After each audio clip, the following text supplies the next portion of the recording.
എന്താ ഇവിടെ? ആ തള്ളയുടെ ഭ്രാന്ത് മുറിയിരിക്കുന്നു. ഇപ്പൊ മടവാള എടുത്തോണ്ടാ പുറത്തേക്ക് ഓടിയത്. പിടിക്കാൻ ഇന്നപ്പോ എന്നെ വെട്ടി കഴുത്തെറ്റ് പോയാൽ എന്റെ. അങ്ങനെയുള്ള ഒരു ഭ്രാന്താശുപത്രി ഉണ്ടാക്കണം മിസ്റ്റർ. ആർത്ത് വിളിച്ച് അയലത്തുകാരെ ഞെട്ടിക്കരുത്.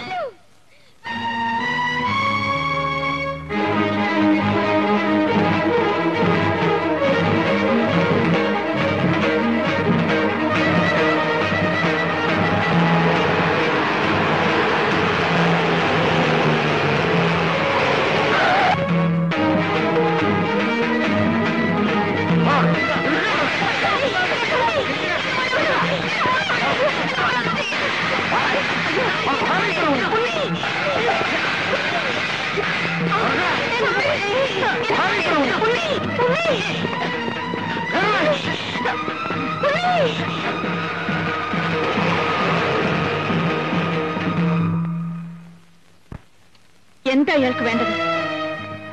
ഇനി ആളെ പിടിക്കാനാണോ വന്നത്? മുമ്പ് കൊണ്ടുപോയത് ഓർമ്മയില്ലേ? പാലക്കാട് വെച്ച് ആ മകനെ കാണാതെ ഉള്ളൊരുകി പേയിളകി പിടയുന്ന അവന്റെ അമ്മയെ കൂടി കൊണ്ടുപോകൂ. മോളെ എന്താ ഇത്? ഇതാണച്ചാ നമ്മുടെ ഉണ്ണിയെ കൊണ്ടുപോയ ദുഷ്ടൻ. മാറാത്ത രോഗിയായി നരകിച്ചു കഴിയുന്ന എന്റെ അമ്മ കൂടി ഈ കാലന്റെ കൈ കൊണ്ട് ചാവട്ടെ. കൊണ്ടുപോയിക്കോളൂ. ഭ്രാന്താശുപത്രിയിലേക്കല്ല, എന്റെ അനിയനെ ചേർത്തേക്ക്.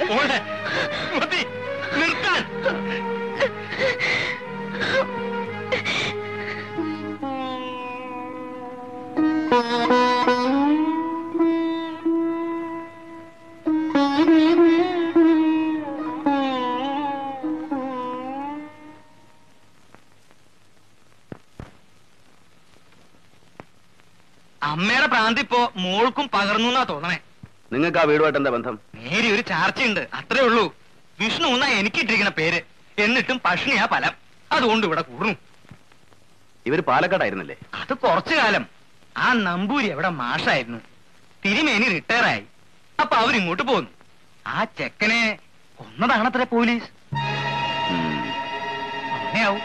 ആൾക്കാർക്ക് ഇപ്പൊ എന്താ പറഞ്ഞുവിടാൻ വയ്യാത്തെ? തനിക്ക് ഇവിടുത്തെ ലിക്കർ ഷോപ്പ് അറിയോ? അറിയാലോ, പറഞ്ഞോളൂ. എന്താ വെച്ചാൽ ഞാൻ ചെയ്തു തരാം. ഒരു പണിയില്ലാണ്ട് എങ്ങനെയാ ഇരിക്കുക? ഇവിടെ പഷ്ണിയില്ലേലും കഷ്ടാസ്ഥിതി. വരൂ.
ഞങ്ങളുടെ കൂട്ടത്തിൽ ഒരാളെ ജീവനോടെ ചുട്ടുമെന്ന് നീ രക്ഷപ്പെടുമെന്ന് കരുതണ്ട.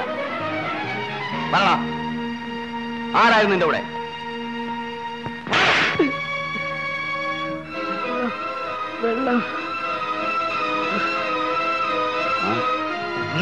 വെള്ളം ചോദിച്ചു. തിരുവന വയ്ക്കോളൂ. വേണ്ട, ഞാൻ ഒഴിച്ചു തരണ.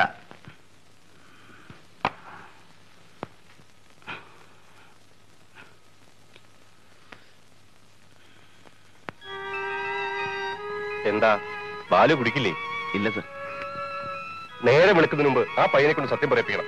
സാർ, ആ ചെറുക്കന്റെ എന്താ കാറ്റ് പോയിന്ന് തോന്നുന്നു.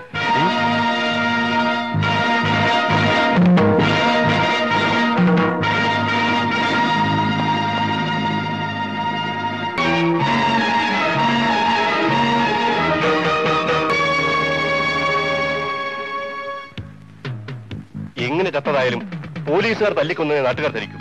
ആ ശവം പുറത്ത് കാണിക്കരുത്. സാർ, ഞാൻ അവനെ കസ്റ്റഡിയിൽ എടുത്തു വന്നതിന് തെളിവുകളുണ്ട്. ലോക്കപ്പിൽ നിന്ന് ഇറക്കിക്കൊണ്ട് വരുമ്പോ അവന്റെ കൂടെ ഒരു കൂട്ടുകാരനും പെറ്റി കേസിൽ പ്രതിയായ മറ്റൊരു ക്രിമിനലും അകത്തുണ്ടായിരുന്നു. So what? നിങ്ങൾ ആ ചെറുക്കനെ തല്ലിക്കൊല്ലുന്നത് അവർ കണ്ടിട്ടുണ്ടോ? സാർ, ഞാനൊന്നും ചെയ്തിട്ടില്ല. No arguments. ഞാൻ പറഞ്ഞ പോലെ ചെയ്യൂ. നിങ്ങളുടെ രക്ഷയ്ക്ക് വേണ്ടി ഡു ഇറ്റ്. ചുണയില്ലെങ്കിൽ ആ ശവം എന്റെ കണ്ടിട്ടിട്ടേക്കൂ.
ഹലോ, അവിടെ എന്താ കുഴപ്പം?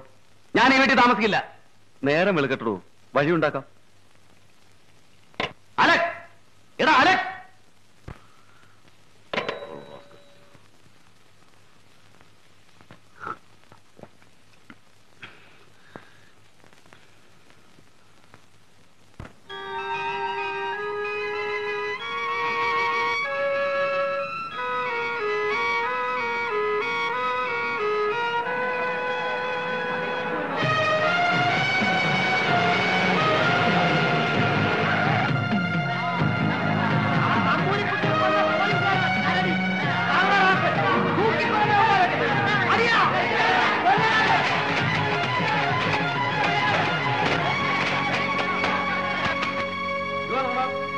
ക്രൂരമായ കൊലപാതകത്തിനും പ്രേതം പോലും പുറത്തു കാണിക്കാതെ തെളിവ് നശിപ്പിച്ചതിനും ഈ പ്രതിക്കൂട്ട് നിൽക്കുന്നത് ഉയർന്ന പോലീസ് ഉദ്യോഗസ്ഥന്മാരാണെന്നുള്ള ഒറ്റ കാരണം കൊണ്ട് തന്നെ പ്രതിഭാഗം നൽകിയ ജാമ്യാപേക്ഷ അനുവദിച്ചുകൊണ്ടെന്ന് ഞാൻ ബഹുമാനപ്പെട്ട കോടതിയോട് അപേക്ഷിച്ചുകൊള്ളുന്നു.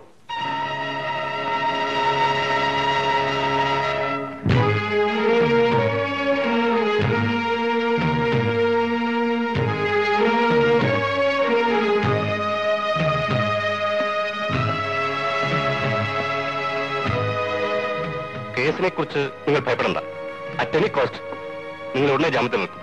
ഓക്കെ?